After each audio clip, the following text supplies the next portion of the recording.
আপনার ফোনের অ্যাপসটি যদি ওপেন করার সময় এই সমস্যাটি হয়ে থাকে তাহলে ভিডিওটি আপনারই জন্য। ভিডিওটি সম্পূর্ণ দেখতে থাকুন, সমাধান পেয়ে যাবেন ইনশাআল্লাহ। হ্যালো ভিউয়ার্স, বাংলা এডুকার পক্ষ থেকে মোহাম্মদ রাসেল হোসেন আপনাদেরকে জানাই আন্তরিক শুভেচ্ছা অভিনন্দন। আশা করি আপনারা সকলেই ভালো আছেন। তো বন্ধুরা, কিছুদিন আগে bKash লিমিটেড তাদের যে অফিসিয়াল একটি অ্যাপ্লিকেশন bKash বেটা ভার্সন নিয়ে আসছে এবং এই বেটা ভার্সনে আমরা যারা নিজেরাই নিজেদের মোবাইলে bKash অ্যাকাউন্ট খুলে নিচ্ছি এবং অন্যকে খুলে দিচ্ছি। অনেক সময় দেখা গেল যাদের বাটন মোবাইল আছে তারা খুলতে পারে না, সো আমাদের অ্যান্ড্রয়েড মোবাইল দিয়ে তারা একটু হেল্প নিতে চাচ্ছে যে তারাও অ্যাকাউন্ট খুলবে এবং তারা একটু লাভবান হবে। সো একটি হ্যান্ডসেট দিয়ে যখন 2টা অথবা 3টা অ্যাকাউন্ট খোলা হচ্ছে তখন একটি প্রবলেম আমরা ফেস করতেছি। সেটা হলো যে bKashের যে অ্যাপ্লিকেশনটি সেটা ইরোর একটি প্রবলেম আসতেছে এবং পরবর্তীতে সেটা ওপেন আসতে হচ্ছে না। ঠিক আমার এই বাম পাশের ছবির মতো একটি ছবি দেওয়া আছে ঠিক এরকম। সো এরকম যদি আপনারা সমস্যায় পড়ে থাকেন তাহলে এই ভিডিওটি আপনারই জন্য। আশা করি ভিডিওটি সম্পূর্ণ দেখবেন এবং সম্পূর্ণ যদি ভিডিওটি দেখেন বন্ধুরা তাহলেই আপনারা নিজেরাই আপনাদের এই সমস্যা থেকে সমাধান পাবেন, রেহাই পেয়ে যাবেন। সো অবশ্যই ভিডিওটি আপনারা সম্পূর্ণ দেখবেন এবং আপনারা আপনাদের মোবাইলের থেকে এই সমস্যাটি সমাধান করে নিন। তো বন্ধুরা চলুন এখন আমি আমার সে মোবাইলের হোম স্ক্রিনে গিয়ে আপনাদেরকে দেখিয়ে দিই যে কীভাবে এটার সমাধান করবেন।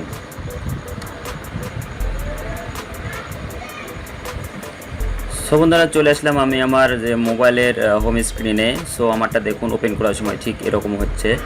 এখন আমি আমার যে মোবাইলের স্ক্রিন সেই হোম স্ক্রিনে চলে আসলাম। আসার পরে বন্ধুরা আমরা চলে যাব কোথায়, সেটিংসে। আমাদের যে মোবাইলের সেটিংস, সেই সেটিংস অপশনটি আমরা ওপেন করব। ওপেন করার পরে বন্ধুরা উপরে দেখুন কানেকশনস আসে, এই কানেকশন আমরা ওপেন করব। আপনাদের সেটে হয়তো বা সেটের ভার্সন অনুযায়ী বা সেট অনুযায়ী কারো কানেকশন নাও থাকতে পারে, কারোর মোর অপশনে থাকতে পারে। সো আপনারা আপনাদের মোর অপশন ওপেন করবেন, আমি আমার কানেকশনটি ওপেন করব না।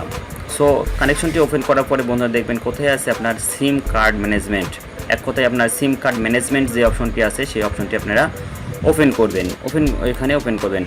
ওপেন করার পরে বন্ধুরা এখানে দেখবেন যে আপনাদের কলস নামে একটি অপশন আছে, এই কলস অপশনটি আপনারা ওপেন করবেন। সো আমার মতো করে কলস অপশনটি আপনারা ওপেন করবেন। এখানে দেখবেন যে লেখা আছে 3টে অপশন আছে।